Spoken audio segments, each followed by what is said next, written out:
Now, easily, the game of the week is number 10 Texas is going to Athens, Georgia. 6:30 primetime ABC game. It does not get better than this, man. Texas gotta have it, man.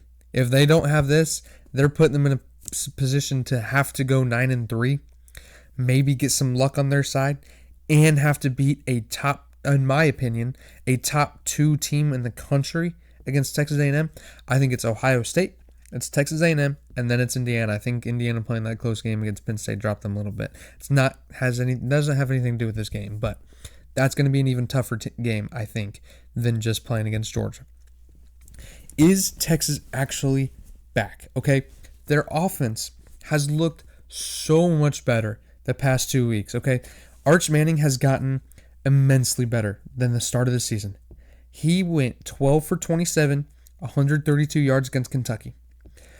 Turned around the game against Mississippi State, 29 for 46, 346 yards, and 3 touchdowns.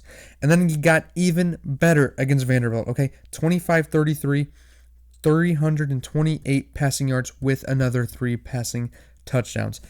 Arch Manning has to have a game like that.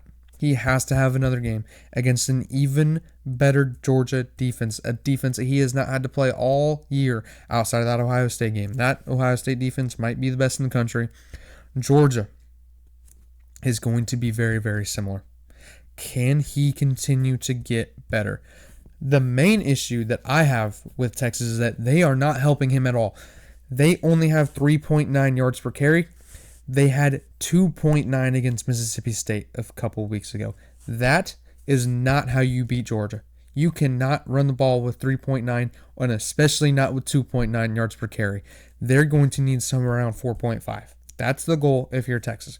4.5 yards per carry.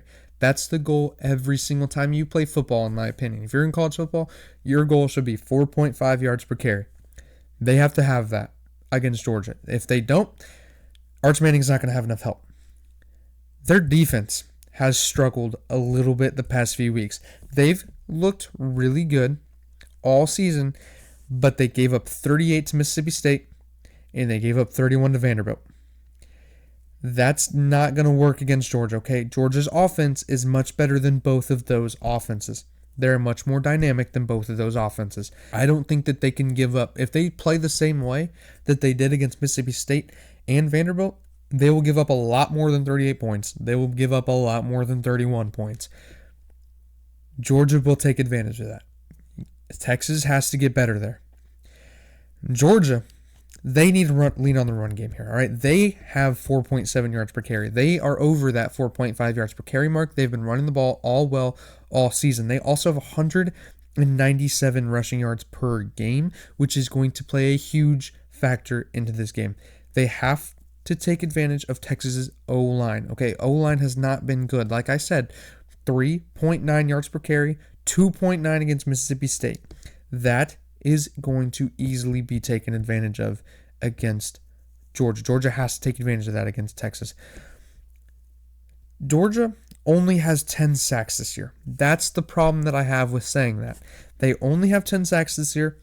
They have to change that. They have to get 4 or 5 in this game.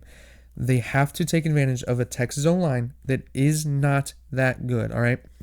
But truly, I don't think it matters much. I think that defense is going to play just good enough because I think that they can really shut down Texas's offense just based off talent alone, let alone getting sacks, stuff like that, turnovers, stuff like that.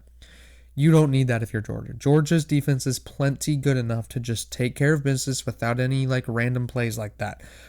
And because of that, I think Georgia will be able to run the ball a ton. And I think they'll be able to use those 4.7 yards per carry, get about 197 yards per game. Do that again, and Georgia should win this game pretty easily. But